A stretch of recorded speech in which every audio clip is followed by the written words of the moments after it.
भगवते वासुदेवाय। ओम नमो भगवते वासुदेवाय। ओम नमो भगवते वासुदेवाय। मुखं करोति वाचालं पङ्गुं लङ्घयते गिरिं यत्कृपातमहं वन्दे श्रीगुरुदीनतारिणं परमानन्दमाधवं श्रीचैतन्यमीश्वरं। नारायणं नमस्कृत्यं नरं चैव नरोत्तमं देवीं सरस्वतीं व्यासं ततो जयमुदीरयेत्। नष्टप्रायेषु भद्रेषु नित्यं भागवत सेवया भगवती उत्तमश्लोके भक्तिर्भवति नैष्ठिकी। हरे कृष्ण कृष्ण कृष्ण हरे हरे, हरे राम राम राम हरे हरे। हरे कृष्णा। सभी भक्तों का पुनः स्वागत। आज हम श्रीमद् भागवत के 11वें स्कंद का हम रिवीजन कर रहे हैं और हिंदी में बोलेंगे, शायद अगर मैं सही शब्द बोल रहा हूँ, रिवीजन का पुनरावृत्ति कर रहे हैं और समझने का कोशिश कर रहे थे। नव योगेंद्र को जो प्रश्न पूछे गए महाराज निमि ने, उसमें से हमने 4 प्रश्न कर दिए थे, उसके आगे हम करने जा रहे हैं। आप स्क्रीन पे देख पा रहे हैं सब लोग, और हम उसके आगे की जो बिंदु हैं उनको हम समझने का प्रयास करेंगे। तो आज का हमारा जो प्रश्न है वो शुरू होता है, जो महाराज निमि हैं उन्होंने प्रश्न पूछा है, वहाँ से शुरू कर रहे हैं। प्रश्न संख्या हो जाएगा ये 5वां, ठीक है। और 5वें योगेंद्र इसका उत्तर देंगे। प्रश्न इस प्रकार से हैं, हे महान ज्ञानी जनों, कृपया मुझे भगवान नारायण की उस स्थिति का वर्णन करें जो परम सत्य और सर्वात्मा हैं। तो यहाँ पर बहुवचन उपयोग किया गया है और बोला गया है कि हे महान ज्ञानी जनों। तो नव योगेंद्र जो थे वो 9 थे, इसलिए यहाँ पर उनको लिए कहा गया है महान ज्ञानी जनों। और फिर आगे क्या कहा गया है, आगे कहा कि नारायण की उस स्थिति का वर्णन करें जो क्या है, परम सत्य और सर्वात्मा है। नारायण की उस स्थिति का वर्णन करें, भगवान नारायण के बारे में हमें बताए। ऐसा जो है नव योगेंद्र जी ने ये प्रश्न पूछा है। आगे बढ़ेंगे अब। तो उत्तर देते हुए पिपलायन नव योगेंद्र जी, 5वें नव योगेंद्र जी उत्तर दे रहे हैं कि पहला, भगवान ही सृष्टि के कारण है। भगवान सृष्टि अर्थात सृष्टि करना, पालन और संहार के कारण है, परंतु उनका कोई कारण नहीं है। वे जागृत, स्वप्न, सुषुप्ति तीनों अवस्थाओं में व्याप्त रहते हैं और उनके परे भी विद्यमान हैं। नारायण के बारे में बताया, भगवान के बारे में बताया। थोड़ा सा आपको जानकारी के लिए आपको प्रश्न पूछता हूँ कि ये जो सृष्टि, पालन और संहार है, ये आध्यात्मिक जगत के बारे में कहा गया है, भौतिक जगत के बारे में कहा गया है? भौतिक जगत के बारे में। भौतिक जगत के बारे में। सृष्टि होना, उसका पालन होना और प्रलय होना, ये सब भौतिक जगत में होता है। और आध्यात्मिक जगत में सृष्टि नहीं होती है, पालन नहीं होता और प्रलय नहीं होता है। आइए अब हम आगे बढ़ रहे हैं। जो हमारा डिस्कशन है उसको आगे लेके जा रहे हैं हम, जिसमें हम देख रहे हैं पिपलायन जी उत्तर दे रहे हैं नारायण के बारे में। दूसरा उन्होंने बताया, आत्मा को चेतना देने वाले नारायण को बारे में बताया जा रहा है कि भगवान प्रत्येक जीव में परमात्मा रूप में प्रवेश करके शरीर, इंद्रियों, प्राणों और मन को शक्ति प्रदान करते हैं। तो भगवान जो है, नारायण जो है, वो परमात्मा रूप में प्रवेश करते हैं, सबके हृदय में है। तो शरीर को, इंद्रियों को, प्राणों को, मन को, सबको शक्ति प्रदान करते हैं। और क्या कहा गया, इंद्रियों से उन्हें समझा नहीं जा सकता। तीसरा बिंदु, मन, वाणी, इंद्रिया और यहां तक कि वेद भी भगवान की पूर्ण रूप से व्याख्या नहीं कर सकते। केवल संकेतों के माध्यम से वेद उनका वर्णन करते हैं। थोड़ा बहुत हमें वेदों के माध्यम से भगवान नारायण के बारे में मालूम पड़ता है। फिर अगला चौथा बिंदु, त्रिगुणात्मक सृष्टि की उत्पत्ति। एक ब्रह्म, एक रूप ब्रह्म त्रिगुण, सत्व, रज, तम के रूप में प्रकट होता है।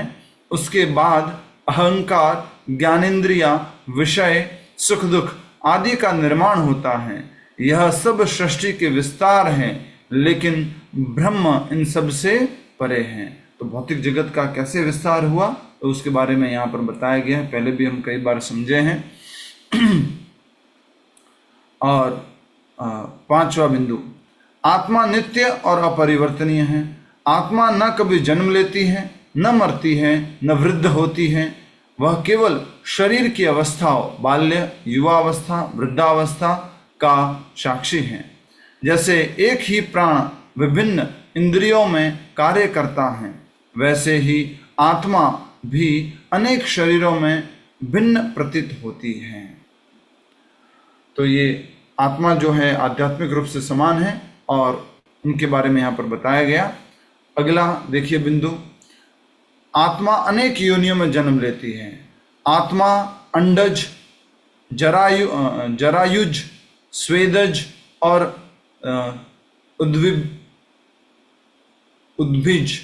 उद्भिज योनियों में जन्म लेती है। ये थोड़ा सा अलग अलग प्रकार की योनियां होगी कि अंडा जो अंडे के रूप में प्रकट होती है, बच्चे के रूप में प्रकट होती है, और स्वेदज ये कौन सी होती है, कोई बताएगा? जरायुज स्वेदज पसीना से। ओके, तो इस प्रकार से अलग अलग योनियां हैं, परंतु उसमें स्थित प्राण और आत्मा अपरिवर्तनीय रहते हैं। जैसे गहरी नींद में इंद्रिया और मन शांत रहते हैं, वैसे ही आत्मा भी शांत रहती है, लेकिन जागने पर स्मृति बनी रहती है। जब हम इस भौतिक जगत के इस बंधन से हम मुक्त हो जाएंगे, या हम इस भौतिक जगत में रहते हुए भी इस चेतना में स्थित हो जाएंगे कि मैं ये शरीर नहीं हूँ, मैं आत्मा हूँ, तो एक प्रकार से हमें सारी की सारी स्मृति वापस आ जाती है कि मैं भगवान का शाश्वत अंश हूँ, मेरा भगवान के साथ एक शाश्वत संबंध है और मैं भगवान के साथ किसी एक संबंध में विशेष रूप से स्थित हूँ। सातवां, जब व्यक्ति भगवान के चरणों में अनन्य भक्ति करता है तो उसके हृदय की समस्त वासनाएं नष्ट हो जाती हैं। शुद्ध हृदय से वह भगवान और आत्मा को प्रत्यक्ष अनुभव करता है, जैसे स्वस्थ आंखों से सूर्य का अनुभव होता है। तो ये भी हमने पहले भी समझा हुआ है कथा के अंतर्गत। तो भगवान की अगर हम भक्ति करेंगे, अनन्य भक्ति करेंगे, तो हम समस्त काम वासनाओं से मुक्त हो जाएंगे और हमारी चेतना शुद्ध हो जाएगी और हम भगवान का हर एक जीव का हम साक्षात्कार प्रत्यक्ष रूप से कर पाएंगे। छठा, ये तो ये जो हिंदी में पढ़ा था उसी का इंग्लिश में है। आगे बढ़ते हैं अब। तो ये नारायण के बारे में जो प्रश्न पूछा था, नारायण और जीव दोनों के बारे में यहाँ पर बता दिया गया। अब हम अगले प्रश्न की तरफ आगे बढ़ रहे हैं। राजा नीमी ने कर्मयोग की प्रक्रिया पूछी जिससे मनुष्य इस जीवन में ही कर्म बंधन से मुक्त हो सके। उन्होंने यह भी पूछा कि पूर्व में 4 कुमारों ने इसी प्रश्न का उत्तर क्यों नहीं दिया।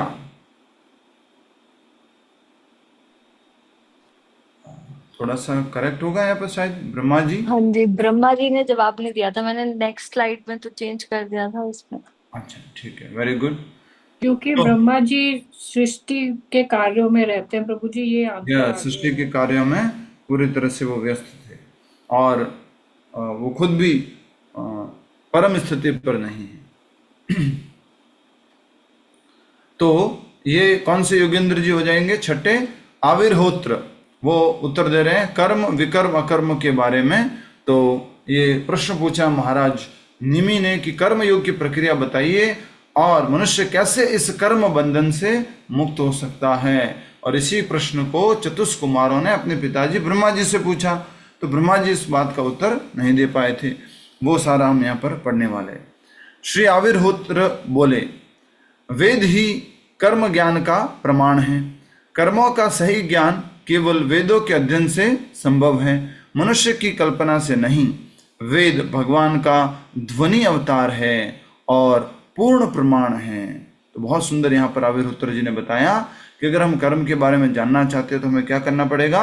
वेदों का अध्ययन। हमें कल्पना नहीं करनी है कि ये कर्म अच्छा है, ये कर्म अच्छा नहीं है। और फिर वेद क्या है? तो बोले ये वेद भगवान की वाणी है, इसलिए बोला वेद भगवान का ध्वनि अवतार है।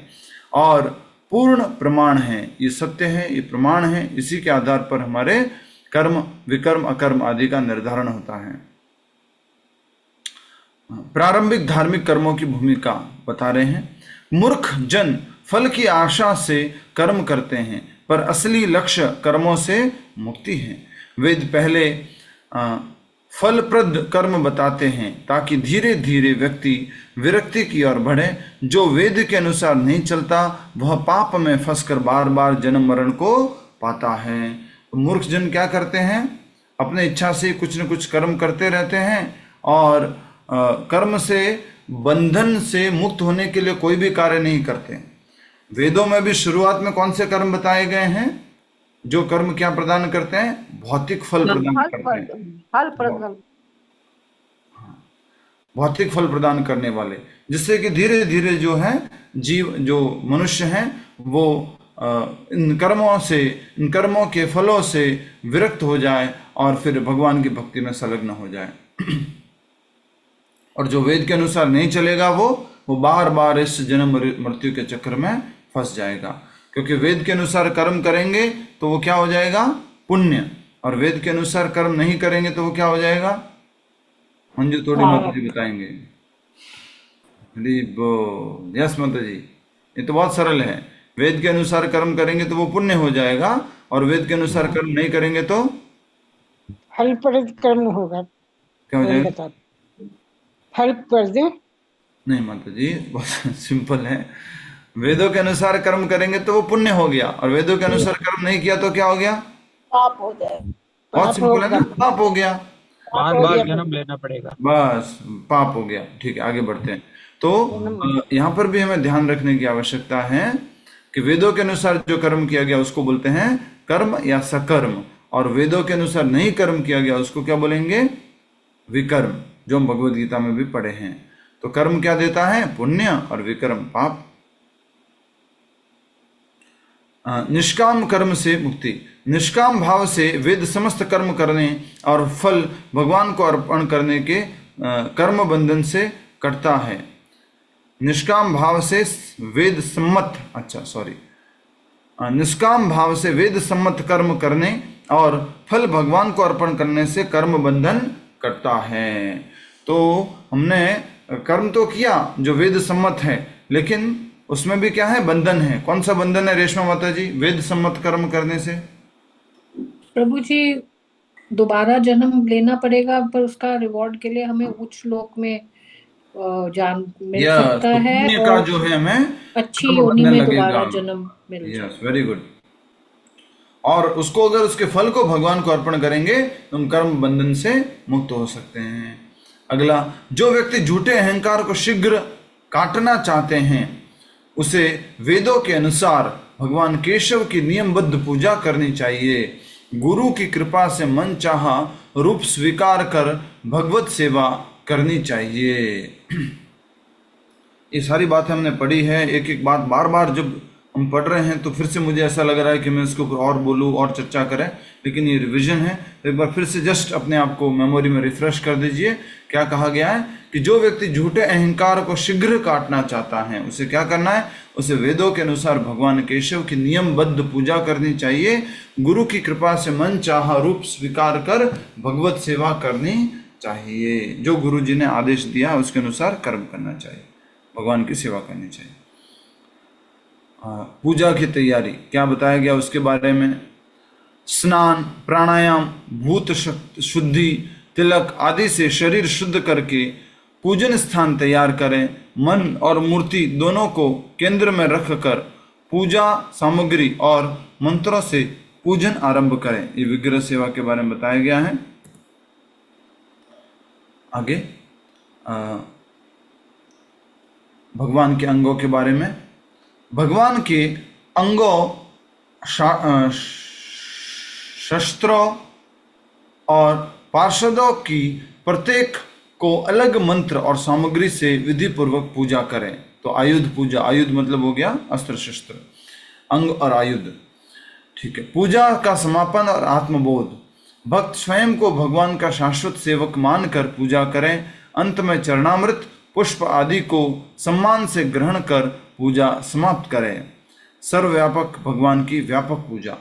भगवान को सूर्य, अग्नि, जल, अतिथि और अपने हृदय में देखकर उनकी उपासना करें। इससे भक्त शीघ्र ही मोक्ष प्राप्त करता है। तो ये हर समय भगवान को याद रखने का तरीका बता दिया सर्वव्यापक रूप से। अगले हमारे योगेंद्र जी आ रहे हैं, वो हैं 7वें योगेंद्र। ये 6 वालों का ही इंग्लिश में हो गया, ये 7वें। तो प्रश्न क्या है महाराज का, उस निमी का, और शीर्षक इसका है, जो नव योगेंद्र में से 7वें योगेंद्र हो गए, द्रुमिल की शिक्षा, भगवान के अवतार और लीलाएं। तो क्या बोला है महाराज निमि ने, क्या प्रश्न पूछा है? राजा निमि का दिव्य प्रश्न। राजा निमि ने ऋषियों से निवेदन किया, कृपया हमें भगवान श्री हरि की उन लीलाओं का वर्णन करें जो वे भूतकाल, वर्तमान और भविष्य में करते हैं। वे जानना चाहते थे कि कैसे भगवान अपनी आंतरिक शक्ति योग माया से संसार में अवतरित होते हैं। तो भगवान अपनी आंतरिक शक्ति से जगत में प्रकट होते हैं, और जगत में जो शक्ति चलती है वो कौन सी है? बाह्य शक्ति, भौतिक शक्ति, माया शक्ति, महामाया शक्ति। ठीक है, अब हम आगे बढ़ते हैं। तो क्या उत्तर दिया द्रुमिल ऋषि ने, द्रुमिल योगेंद्र जी ने? भगवान की महिमा अपरिमेय है। ऋषि द्रुमिल ने कहा, भगवान की अनंत लीला और गुणों का पूर्ण वर्णन असंभव है। जैसे पृथ्वी की धूल के कण नहीं गिने जा सकते, वैसे ही भगवान की महिमा का पारावार नहीं है, कोई सीमा नहीं है। भगवान नारायण ने 5 महाभूतों से विराट ब्रह्मांड की रचना की और पुरुष रूप में उसमें प्रवेश किया। सृष्टि, पालन और संहार के लिए भगवान ने ब्रह्मा रजोगुण, विष्णु सतोगुण और रुद्र तमोगुण के रूप में कार्य किया। भगवान ने ही गुणा अवतार लिए। अवतार के बारे में बोला, लीला के बारे में बोला है। तो पुरुषावतार के रूप में भी प्रवेश किए और गुणावतार के रूप में प्रवेश किए। पुरुषावतार कौन कौन से? हाथ खड़ा कीजिए, कोई बोलना मत। पुरुषावतार कौन कौन से भगवान के? हाथ खड़ा कीजिए, बोलना नहीं है, बोलना नहीं है। कमला माता जी धन्यवाद। उत्तर दीजिए कमला माता जी, पुरुषावतार कौन से हैं? नरसिम्हा भगवान नहीं, हाथ खड़ा कीजिए। और कोई? प्रभु जी मैं बताऊं? प्रभु जी प्लीज हाथ खड़ा करो बस, माइक का ध्यान रखना। यस, और ये प्रश्न जाता है, सुषमा माता जी गलत उत्तर दिया आपने। ओम प्रकाश जी बताएंगे पुरुषावतार कौन से? हरे कृष्ण प्रभु जी, रामावतार और कृष्ण अवतार। क्या बात है, और आपका बिल्कुल उत्तर गलत है। हरि बोल। ठीक है, नारायण प्रभु। नहीं बोलना नहीं है, बोलना नहीं है, बोलना नहीं है, बोलना नहीं है, बोलना नहीं है। बोल रहा हूँ, फिर भी बोल रहा हूँ। मैं बताऊँ मैं देख रहा हूँ, सबके हाथ दिख रहे हैं मुझे। दिव्या दी चौधरी जी बताइए पुरुषावतार कौन से? दिव्या दी चौधरी जी। हरे कृष्ण प्रभु जी। यस। गर्भोदक्षाय विष्णु, क्षीरोदक्षाय विष्णु और महाविष्णु। और आपका उत्तर बिल्कुल सही है। हरि बोल। पुरुषावतार कौन से हैं? महाविष्णु, गर्भोदक्षाय विष्णु और क्षीरोदक्षाय विष्णु। आपको कैसे याद रहा दिव्या जी? आप तो क्लास में इतना एक्टिव भी नहीं हैं, कैसे? प्रभु जी और भी क्लासेस मारवाड़ी ग्रुप में लेते हैं। अच्छा, हाँ। Very nice, very nice. आज ही सुबह सुना था। अच्छा, आज ही सुबह सुना था। और थोड़ा मुझे बता सकते हैं माता जी कि हमारी क्लास में हम क्या इम्प्रूव करें कि जिससे थोड़ा सा सब लोगों को याद हो सके या थोड़ा और आसानी से बता सके? आप अगर दूसरी क्लासेस में हैं तो। प्रभु जी, इतना मुझे भी नहीं मालूम, आप खुद भी जानते हो। नहीं, बट एक सरप्राइज है मेरे लिए कि आपने उत्तर दिया। जनरली ये वाला उत्तर इजीली कोई नहीं दे पाता। बहुत बढ़िया माता जी। और थोड़ा बताइएगा मुझे या तो कि किस प्रकार से आप लोग मारवाड़ी वाले जो ग्रुप है वो कैसे क्लास करते हैं, और ये भी याद रख लिया कि पुरुषावतार कौन कौन से हैं, तो बहुत बड़ी बात है। Very nice. यस, भगवान के गुण अवतार कौन कौन से हैं? और उत्तर कौन बताएगा? Raise your hands. भगवान के गुण अवतार कौन कौन से हैं? गुण अवतार अभी अभी हमने पढ़ा था, अभी अभी पढ़ा था हमने। और प्रभु रेशमा माता जी बताना चाहते, बताइए। प्रभु जी अभी पढ़ा था, ब्रह्मा जी रजोगुण के, विष्णु सतोगुण के, और रुद्र तमोगुण के। यस, तो ये भगवान श्री विष्णु के ही 3 गुणा अवतार है, उनका ही विस्तार है ये। ठीक है, हरे कृष्णा, वेरी गुड।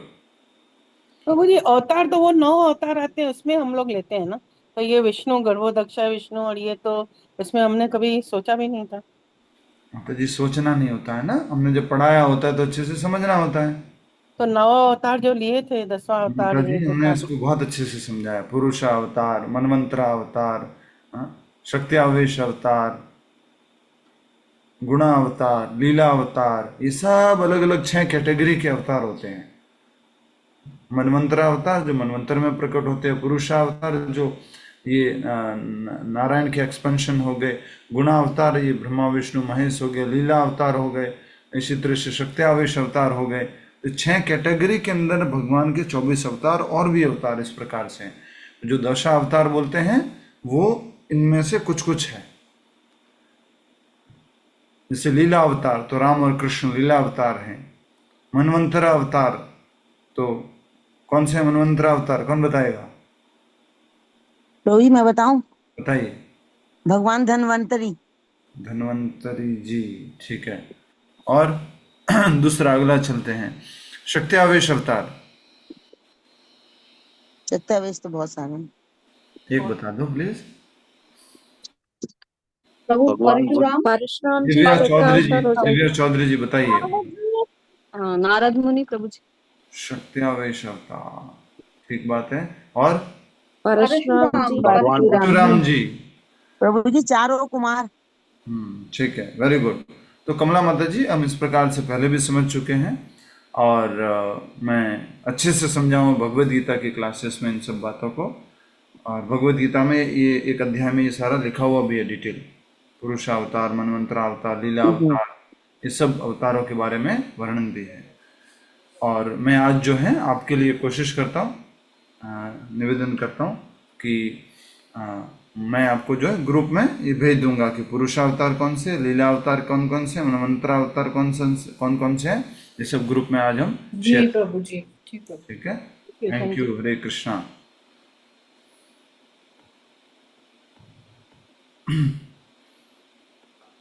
तो अब हम आगे बढ़ रहे हैं और देखिए, तो जो द्रुमिल योगेंद्र जी थे उन्होंने उत्तर दिया है कि भगवान की लीला अपरिमेय है और उनका वर्णन असंभव है। जैसे पृथ्वी की धूल के कण नहीं गिने जा सकते, वैसे ही भगवान की महिमा का पारावार नहीं है। भगवान नारायण ने 5 महाभूतों से विराट ब्रह्मांड की रचना की। 5 महाभूत कौन कौन से? पृथ्वी, जल, अग्नि, वायु, आकाश। ठीक है, और पुरुष रूप में उसमें प्रवेश किया, जैसे कि महाविष्णु, गर्भोदक्षा विष्णु और शिरोदक्षा विष्णु, ये पुरुष अवतार। सृष्टि पालन और संहार के लिए भगवान ने ब्रह्मा रजोगुण, विष्णु सतोगुण और रुद्र तमोगुण के रूप में कार्य किया, ये भगवान के गुणावतार हो गए। नर नारायण ऋषि की लीला, बहुत सुंदर लीला है, ये हम पढ़ चुके हैं और अभी भी हम बद्रीनाथ जाके आए तो बहुत हमें अच्छा लगा। नर नारायण ऋषि की लीला हमने पढ़ी थी और हम फिर बद्रीनाथ गए। भगवान नर नारायण धर्म और मूर्ति के पुत्र के रूप में प्रकट हुए। वे बद्रिकाश्रम में कठोर तपस्या करते थे। इंद्र को भय हुआ कि ये ऋषि उनकी स्वर्ग की सत्ता छीन लेंगे, इसलिए उसने कामदेव, वसंत और अप्सराएं भेजी। भगवान ने उन्हें भय मुक्त किया और हंसते हुए कहा, डरो मत, मेरे आश्रम को पवित्र करो। भगवान ने स्वयं अत्यंत सुंदर स्त्रियों की रचना की और उनमें से उर्वशी को देवराज इंद्र को भेज दिया। तो पूरी कथा को संक्षिप्त रूप में प्रकट किया गया। आप सब लोगों ने ये कथा सुनी है, फिर भी मैं ये कथा को संक्षिप्त रूप में बताता हूँ, वैसे रिवीजन फिर बहुत लंबा हो जाएगा। ठीक है, संक्षिप्त रूप में इस प्रकार है कि एक दुर्गम नाम का राक्षस था और उसने बहुत तपस्या की थी। उसने सूर्य भगवान से प्रार्थना की थी। सूर्य भगवान से उसने आशीर्वाद मांगा। मैं शॉर्ट में बता रहा हूँ कि मुझे जो है अमरता का वरदान दीजिए। तो सूर्य भगवान कहते हैं नहीं, अमरता का वरदान नहीं दे सकते। तो फिर उसने एक ऐसा वरदान मांगा कि मेरे को सहस्त्र कवच दीजिए, 1000 कवच दीजिए, और मेरे एक कवच को व्यक्ति तब तोड़ सकता है जिसने 1000 वर्ष तपस्या की हो। 1000 वर्ष तपस्या करने वाला व्यक्ति मेरे एक कवच को तोड़ पाएगा। इस प्रकार से ये लीला हुई। और सहस्त्र कवच जो है वो दुर्गम राक्षस जो है सहस्त्र कवच के नाम से जाना गया। इधर जो है धर्म और उनकी पत्नी का नाम क्या था? धर्म और मूर्ति मूर्ति दक्षिणी पुत्री दक्षिणी पुत्री धर्म और मूर्ति है।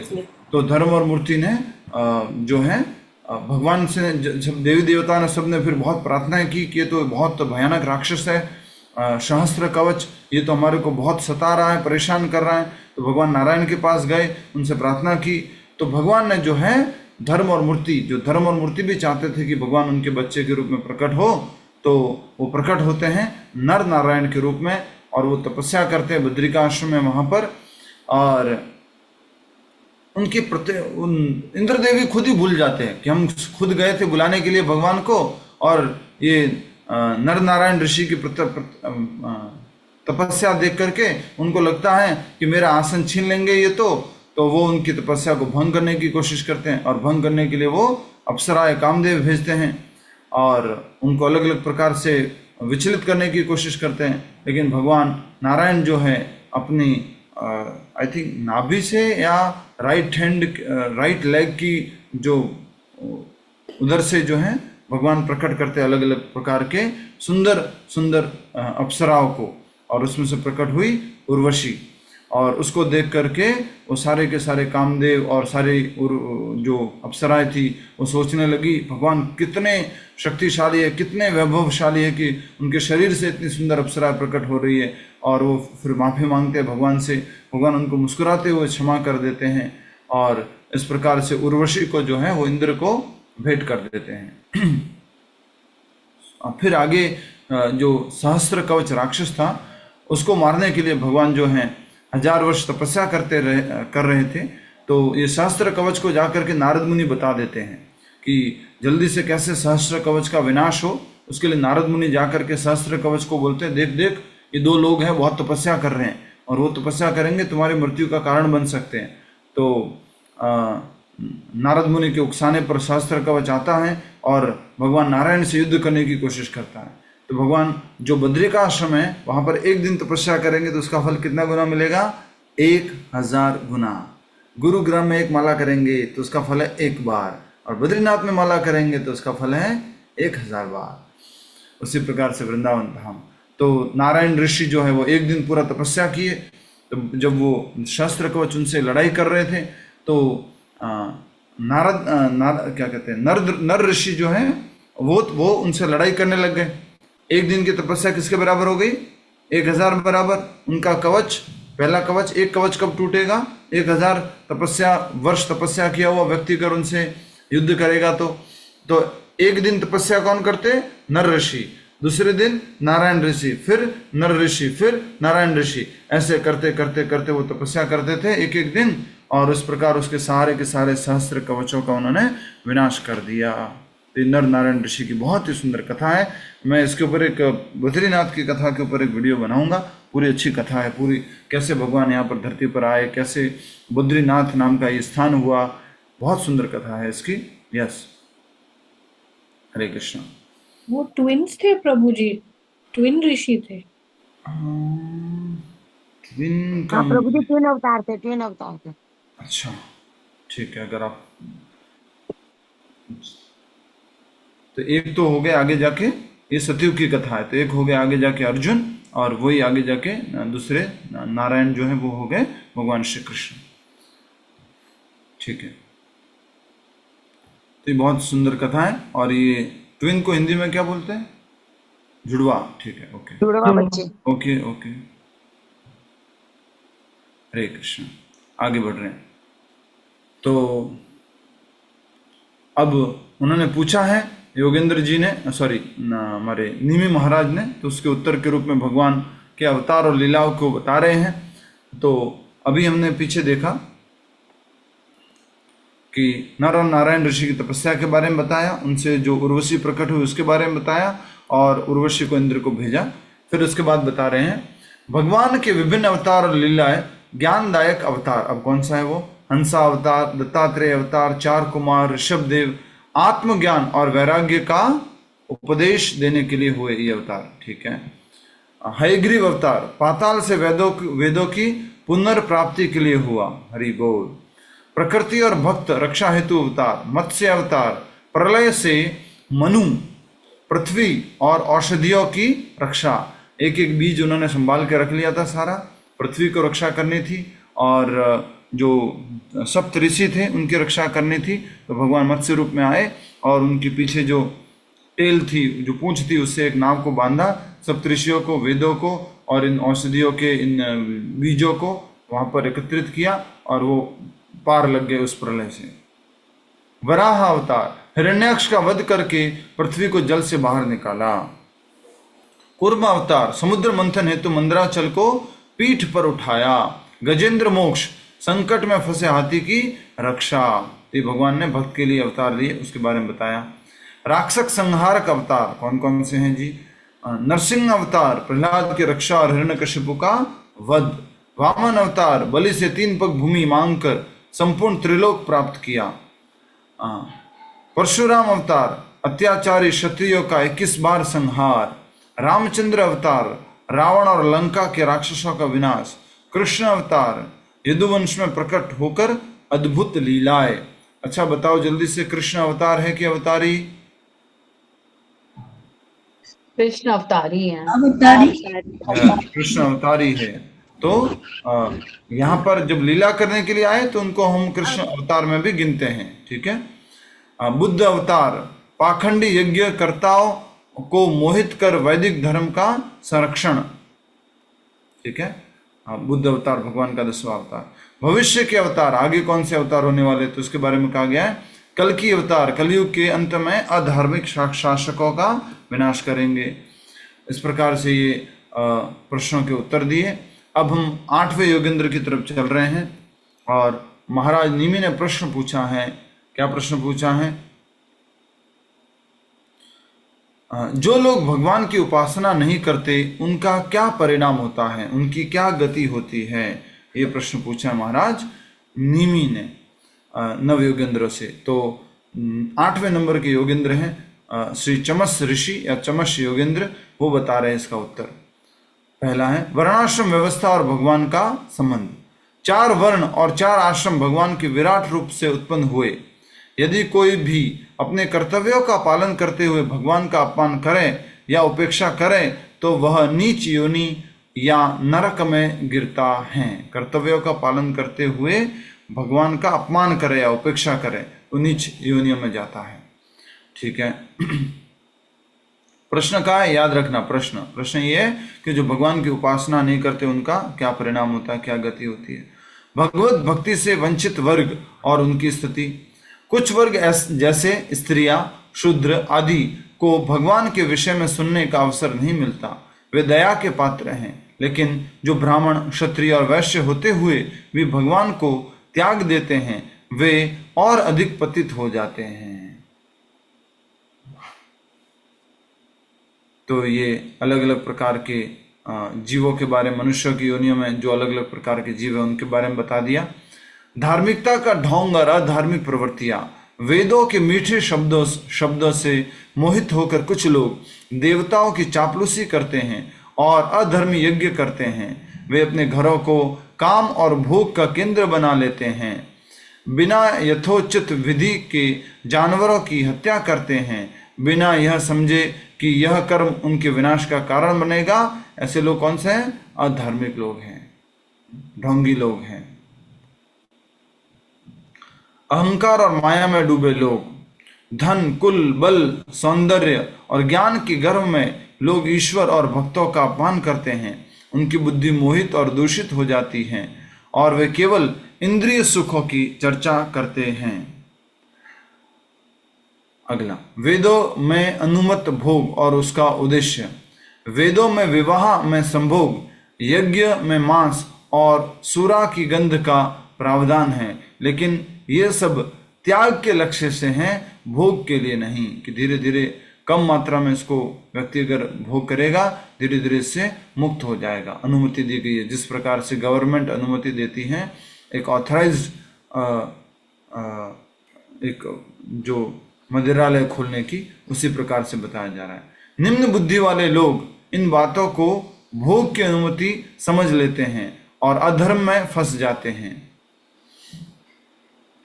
निम्न बुद्धि वाले लोग क्या समझ लेते हैं? ये तो भोग की अनुमति है, और वो किस में फंस जाते हैं? अधर्म में, पाप करने में फंस जाते हैं। हिंसा और कर्मफल, जो निर्दोष जीवों की हत्या करते हैं वे अगले जन्म में इन्हीं द्वारा खाए जाते हैं। झूठे धार्मिकता के नाम पर की गई हिंसा व्यक्ति को पशु योनि या नरक में ले जाती हैं। मोहग्रस्त जीव की दशा, व्यक्ति अपने शरीर, परिवार और रिश्तों में मोह रखता है। यह मोह उसे ईश्वर और अन्य प्राणियों से ईर्ष्या कराता है, जिससे वह पतन की ओर बढ़ता है। व्यक्ति को किससे मोह है? शरीर से, परिवार से और रिश्तों से। तो भगवान से फिर वो थोड़ा थोड़ा विमुख होता जाता है, ईर्ष्या करता है, अन्य प्राणियों से ईर्ष्या करता है, और वो उसके पतन का कारण बनता है। 3 पुरुषार्थों में फंसे लोग जो केवल धर्म, अर्थ और काम तक सीमित रहते हैं, वे आत्मा को मारने वाले कहलाते हैं। अर्थात आत्मा का क्या कर रहे हैं? हनन कर रहे हैं। आत्मा को चाहिए भक्ति, मोक्ष चाहिए, लेकिन वो दे नहीं रहे हैं। वे आध्यात्मिक लक्ष्य से च्युत होकर असंतोष, भय और चिंता में जीते हैं। अंततः माया का भंगुर जाल टूटता है। भगवान से विमुख व्यक्ति माया के बंधनों में जीता है। भगवान से विमुख व्यक्ति माया के बंधनों में जीता है, सही बात है। अंत में वह सबको छोड़ने के लिए विवश होता है, घर, परिवार, मित्र, सुख। फिर वह अंधकारमय गति, नरक या पतन को प्राप्त करता है। तो भगवान से अगर कोई विमुख है तो क्या होगा? वो प्रश्न यही था कि जो भगवान से विमुख व्यक्ति है उसका क्या गति होती है। यहाँ पर सीधा सीधा बोला गया है कि जो भगवान से व्यक्ति जो विमुख है वो माया के बंधनों में जीता है, हमेशा माया के बंधनों में जीता है। और अंत में क्या होता है? उसको ऐसा एहसास होता है, साक्षात्कार होता है कि वो सोचता है कि ये सब तो मोह माया है, इसमें मुझे फंसना नहीं है। तो वो फिर उनको त्याग करने के लिए विवश हो जाता है, घर, परिवार, मित्र, सुख। फिर वह अंधकारमय गति, नरक या पतन को प्राप्त करता है। जीवन भर वो भगवान से विमुख होकर के भौतिक कार्य किया, इस कारण से वो इस गति को प्राप्त करता है। ठीक है। 90 योगेंद्र, 9 योगेंद्र हैं, तो आज ये 90 योगेंद्र पढ़ लेते हैं। हरे कृष्णा। महाराज निमि का प्रश्न। 8वें योगेंद्र कौन थे? कौन बताएगा? बिना देखे बोलिए। 8वें योगेंद्र कौन थे? श्री चमस प्रभु जी। चमस। 7वें योगेंद्र कौन थे? धूमिल। द्रुमिल, ठीक है, द्रुमिल। और 6ठे योगेंद्र कौन थे? आविर्होत्र। 5वें योगेंद्र पिपलायन। 4थे योगेंद्र बुद्ध। 3रे योगेंद्र अंतरिक्ष। 2रे योगेंद्र वीर। और पहले योगेंद्र कवि। क्या बात है, बहुत बढ़िया, हरि बोल, वेरी नाइस। तो 90 योगेंद्र हैं, उनका नाम है कर भजन या फिर कर भाजन। कर भजन है, कर भाजन है? प्रभु जी। कर भाजन, कर भाजन ऋषि की शिक्षाएं। शरणागति का महत्व। राजा निमि का प्रश्न। हे योगेंद्रो, कृपया बताएं कि चारों युगों सत्य, त्रेता, द्वापर और कली में भगवान किन रूपों, रंगों और नामों में प्रकट होते हैं और मनुष्य द्वारा किस प्रकार पूजे जाते हैं।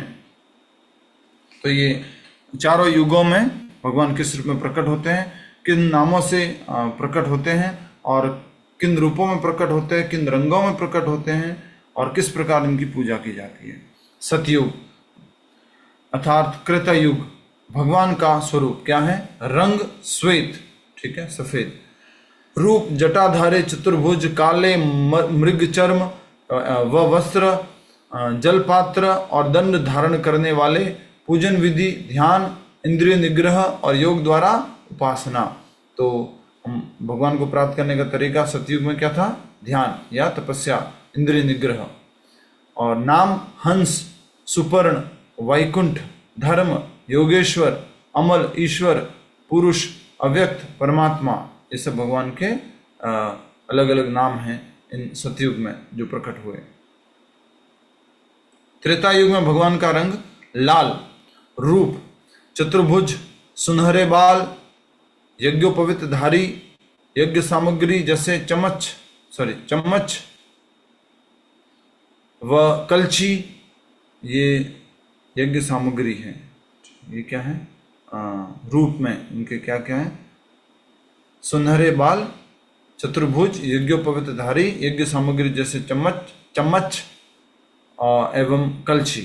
पूजन विधि वेदों के अनुसार यज्ञ और कर्मकांड। तो ये याद रखने का बिंदु है, सतयुग में ध्यान तपस्या, त्रेता युग में वेदों के अनुसार यज्ञ और कर्मकांड। नाम विष्णु यज्ञ, प्रश्निगर्भ, सर्वदेव, उरुक्रम, वृषाकपि, जयंत, उरुगाय, ये उनके अलग अलग नाम हुए। द्वापर युग में भगवान का स्वरूप रंग श्याम, नील वर्ण, श्याम वर्ण। रूप पीतांबरधारी, श्रीवत्स चिन्ह युक्त, आयुधधारी, शंख, आयुध में क्या क्या? शंख चक्र आदि। पूजन विधि वेदों और तंत्रों के अनुसार राजा के समान पूजन। तो विधि विधान से पूजन करना, मूर्ति पूजा, विग्रह सेवा, ये कौन से युग में? द्वापर युग में। नाम मंत्र वासुदेव, संकर्षण, प्रद्युम्न, अनिरुद्ध, नारायण ऋषि आदि के नाम से स्तुति होती है भगवान की द्वापर युग में। अब हमारा आ गया है कलयुग। कलयुग में क्या बता रहे कर भजन जी? बता रहे हैं कि कलयुग में भगवान का रंग कैसा होगा? गौरी, कृष्ण नहीं पर स्वयं कृष्ण है। कौन हो गए ये बोलो जोर से? कृष्ण नहीं लेकिन चैतन्य महाप्रभु। चैतन्य महाप्रभु, गौरांग प्रभु, निमाय प्रभु। ठीक है, शरीर का रंग जो है वो गौरा है और वो स्वयं कृष्ण है और चैतन्य महाप्रभु। रूप संकीर्तन करने वाले, और कैसे? संगियों के सहित साथ में प्रकट होंगे। किसी को श्लोक याद है ये वाला? बोलो। प्रभु कृष्ण में तुसे कृष्णम सांगोपांगस्य पार्षदम यज्ञ संकीर्तन प्राय यजंती ही सुमेधसः। पूरा याद करके बोला है? यस प्रभु, याद है मुझे, मैं रोज दोहराती हूँ ना। क्या बात है, हरि बोल, वेरी नाइस। कृष्ण वर्णम त्विषा अकृष्णम सांगोपांगास्त्र पार्षदम यज्ञ संकीर्तन प्राय यजंती ही सुमेधसा। ये श्रीमद् भागवत का कौन सा श्लोक है? ये लिखवाया था हमने आपकी कॉपी किताब में, देखो 11.5.32 लिखवाया था शायद। 11.5.32। ये कौन चला रहा है पेन? 11.5.32। ठीक है, 11.5.32। बोल। कृष्ण वर्ण कृष्णम सांगोपांगास्त्र पार्षदम। कृष्ण वर्णम तुषा कृष्णम सांगोपांगास्त्र पार्षदम यज्ञ संकीर्तन प्राय यजंती ही सुमेधसा। कौन सा हो गया ये? 11.5.32। ठीक है। पूजन की विधि सामूहिक हरिनाम संकीर्तन, गुण प्रेम भाव से सहज भक्ति प्रदान करते हैं, संसार सागर से पार कराने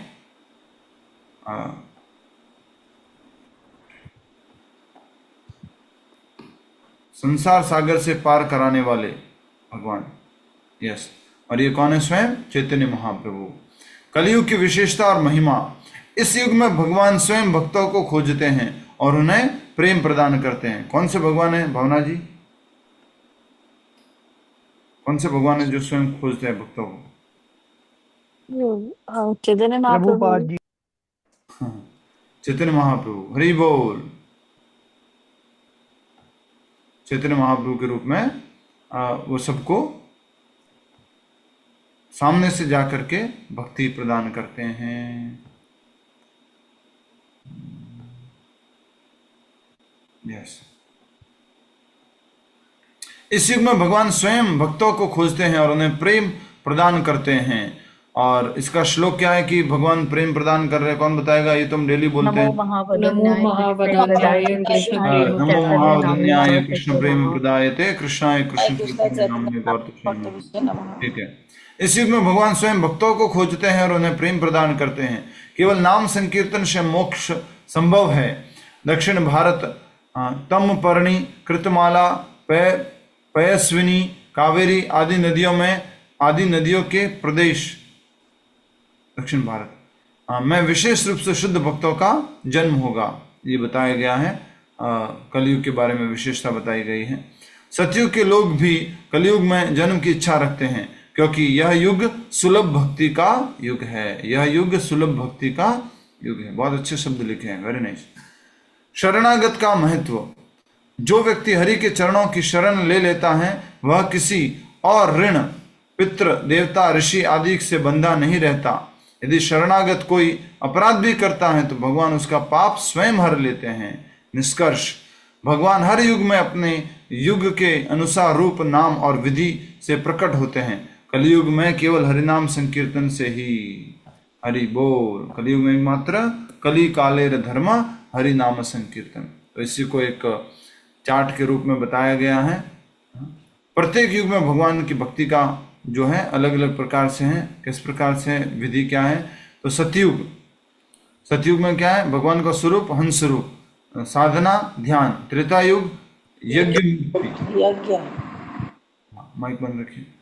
त्रेता युग यज्ञ के रूप में, यज्ञ मूर्ति उनका जो भगवान का अवतार है, और साधना यज्ञ करना। द्वापर युग भगवान श्री कृष्ण और पूजन, साधना पूजन करना।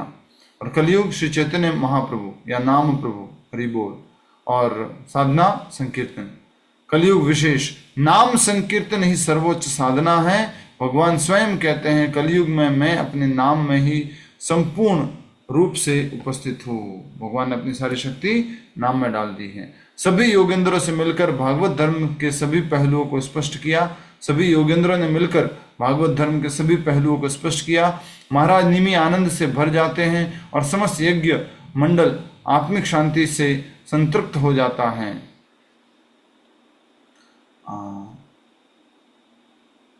नेक्स्ट, ये अगला भाग है कि ये इसका समरी है?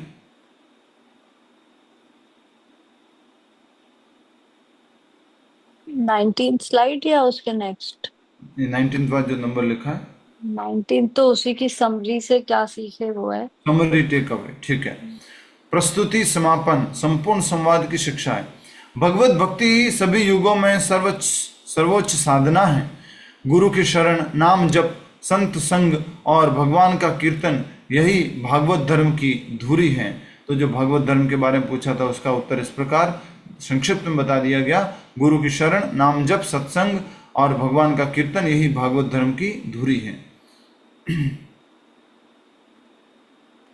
और सभी युगों में सर्वोच्च साधना क्या है? भगवान की भक्ति। भक्त की महत्ता जाति, वर्ण या जन्म से नहीं, वरन उसके प्रेम, विनम्रता और समर्पण से होती है। जो भक्त भगवान को सर्वत्र देखता है और सब में भगवान को देखता है, वही उत्तम भक्त हैं। कलयुग में भगवान का नाम ही साक्षात भगवान है। हरि नाम ही हरि है। बहुत बढ़िया। इसलिए भगवान ने बोला है कि मैं और मेरा नाम अलग अलग नहीं है। हरे कृष्णा। तो ये आगे आएगा यदुवंश का प्रभास तीर्थ गमन, इसको हम आगे करेंगे, कल करेंगे। और एक प्रकार से जल्दी जल्दी अनुवाद हो रहा है। सार कौन जब सुनते हैं प्रभु जी? नहीं तो एक्चुअल में अगर युगों के अनुसार देखेंगे तो लाखों वर्ष पुरानी बात है। अभी 5000 वर्ष तो मात्र सतयुग कलयुग को ही हुए। उसके पहले 8 लाख और 64,000 वर्ष द्वापर युग, और उसके पहले भगवान राम प्रकट हुए थे, वो भी संधि में, त्रेता युग और द्वापर युग की संधि में। तो फिर प्रभु जी ये जो जैसे राम सेतु है या वो सब, मतलब इतने अगर 15-20 लाख साल पहले की बात है तो वो कैसे? स्थान तो वो है, और जो चित्रण बताया गया है रामायण में वही है कि यस यहाँ से गए भगवान, यहाँ गए, यहाँ से गए, यहाँ से गए, ऐसे गए चलते हुए, फिर वो आगे लंका में गए हैं सेतु बना करके। तो अभी भी राम सेतु ऐसा तो दिखता तो है नहीं राम सेतु पर, सैटेलाइट से ऐसे जस्ट वो कनेक्ट करने की कोशिश कर रहा है कि यस ये जो जगह है ये राम सेतु की जगह थी, और वो सेतु के रूप में एक फोटो, सैटेलाइट फोटो दी जा रही है। बहुत पुरानी बात है। और बाकी जो भी कुछ ज्ञान आता है वो परंपरा में आता है। स्थान का ज्ञान बोलते हैं, उसको बोलते हैं स्थल पुराण। स्थल पुराण क्या होता है? उस स्थान के लोगों ने अपने समय पर उन्होंने जो आगे बात बताते गए उसको बोलते हैं स्थल पुराण। तो जैसे आप जाओगे रामेश्वरम, वास्तव में वो स्थान नहीं है जहां से राम जी पुल बनाए थे। एक और स्थान है जो बीच में आता है, थोड़ा सा पहले आता है साइड में, और वहां से राम जी धनुषकोटी बोलते हैं ना, वहां से। धनुषकोटी से नहीं है, धनुषकोटी से पुल बनाना शुरू नहीं किया था। एक और स्थान है वहां से पुल बनाना शुरू किया था। तो ये तो जो राम जी की जो लीला है प्रभु, तो ये भी तो वही 9 लाख वर्ष पुराना ही हुआ है ना, है तो तभी से ना। 9 लाख वर्ष, कम से कम 9 लाख वर्ष।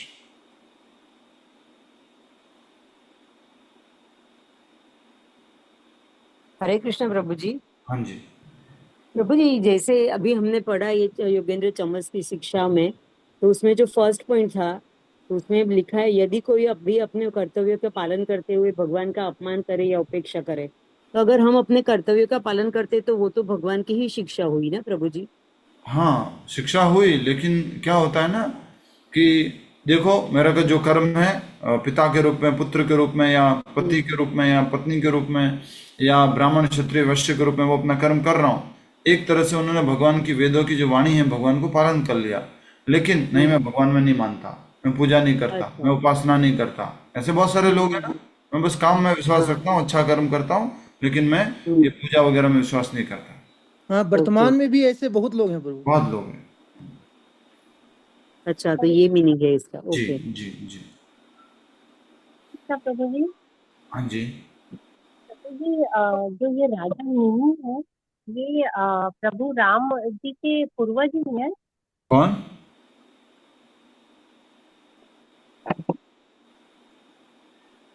यस माता जी, वापस बोलिए।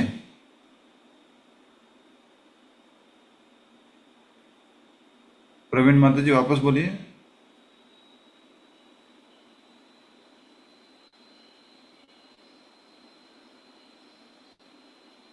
क्या प्रश्न पूछा, समझ में आया? कौन पूर्वज है? राम के पूर्वज कुछ बोला। नारद मुनि राम जी के पूर्वज हैं, शायद ये पूछा था प्रभु जी। अच्छा, नारद मुनि नहीं, हम तो राम जी की पूरे वंशावली पढ़ चुके हैं भागवत में। निमि महाराज।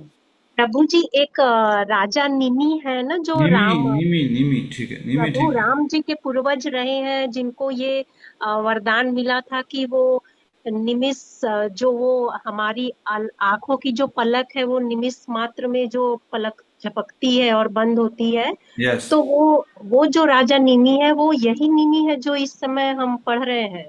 हाँ यही है। ओके, हरे कृष्णा प्रभु। हरे कृष्णा, बहुत बढ़िया। हरे कृष्णा। आइए माला जप करते हैं, अपने अपने जप माला लीजिए।